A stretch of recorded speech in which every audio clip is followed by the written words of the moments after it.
So, Tiny Tim, he's the boy whose plight shames Ebenezer Scrooge to change his ways in that fantastic Dickens classic, A Christmas Carol. And in this year's TV adaptation, the character of Tiny Tim is being brought to true life by 10-year-old Lenny Rush. Lenny wants to use the role to help inspire others with disabilities. He's here. It looks absolutely fantastic. I mean, what is it like watching yourself back on TV? It's incredible. Because it takes so much work to get into it. Yeah.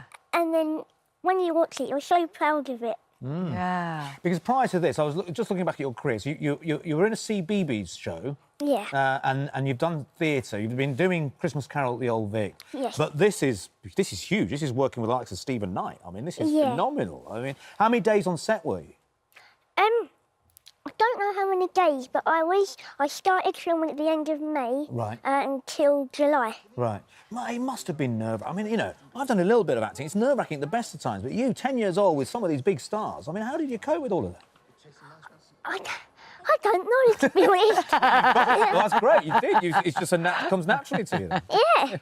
And did you find it very different to doing the theatre, to doing television? Yeah, because in the theatre, you obviously have that immediate reaction.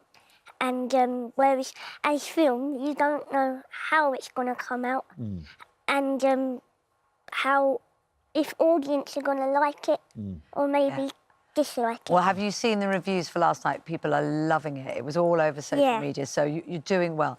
Now, you're clearly a brilliant actor and a very confident 10-year-old, but you are no stranger to challenges, are you? Because you have a particular condition that's made life challenging from day one. Yeah. Tell us a bit about that. I've got a condition called SEDC. It affects my growth, which makes me have dwarfism. You know, I get 80 legs because it affects my bones. And I've had, I think, 2 operations on my legs. Yeah. And I also have I don't know if this is from the condition, but I have a cleft palate, a little hole in the roof of my mouth. And they operated on that when I was a baby, but it opened up again. Oh, so that must make it even hard when you're trying to be an actor, and because you speak very clearly, so you've had to master all of that as well, haven't you? So when did you think, you know, as a young lad dealing with all of this, I might do a bit of acting as well? Well, my mum, I've sort of always been interested in acting, but my mum signed us in for a CBeebies documentary show called Our Family, and it's got my whole family in it. And so I done that, and I love being in front of a camera. So, you know, I went to an acting school called PQA and signed up with an agency called Quirky Kids. And they snapped you up straight away, I'm sure, and you're going to do loads and loads of things. Because I don't know if you're 10, but there's always been a big debate about people with different sorts of conditions and disabilities and roles like Tiny Tim, whose character has challenges as well, doesn't he? That's a whole kind of crux of his story. And whether it should be played by someone who has disabilities or not, and opportunities for people with disabilities. What do you think? Are you obviously breaking all sorts of barriers. Is that something that you're proud of? Yeah, I am very proud. But, I mean, I think disability or not, I think anyone could play a role.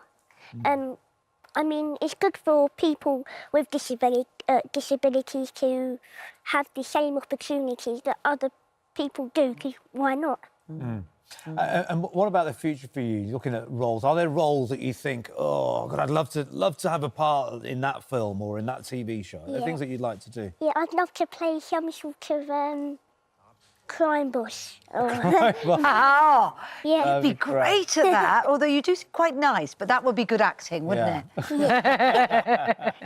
That would be fantastic. And I love the other thing as well that I can imagine. You know, you obviously like the limelight, you like the cameras, you like the sofa. And I think your mum wanted to be here as well and sit on the sofa with you. But you said no to your mum, didn't you? You said, no, you're not joining me. Why was that? Go on, sorry. It's all right. Go on. Go on, she's fine. I think I don't know. I like Having your own voice. yeah. Good for you. Good for you. He's fine. I've got a 10-year-old son, and he would say the same about me, if I'm honest. That we mums chip in too much, and it's best that you talk yourself. Now you're going back. You're not on at the moment, but when are you back at the event? One day this week? Are you back there? Friday. Right. And it's worth saying that there are 3 other actors who play your parts, so you share the night. Yeah, right? we all play the same role. I went to see Christmas Carol last year and I loved it at the Old Vic. It's just a fantastic theatre. I mean, you're at the Old Vic. The amount of legends that have played there as well. Have you ever performed there? No, I haven't. Oh, bitter. He's bitter. He's bitter about this. I'm a little scared of theatre. We better get you out the studio before he turns. Well, look, it's a brilliant show. Everyone's loving it. Yeah. It's, as you said before, it's quite dark. It's not Muppets Christmas Carol, if you've got youngsters watching it, but it's absolutely gritty and brilliant, and you're fantastic in it. So good to talk to you this morning. you. And we'll watch this space, because I think you're going to do more and more. Yeah. Hope Lovely so. to meet you. Fantastic. Thanks very much, Lenny.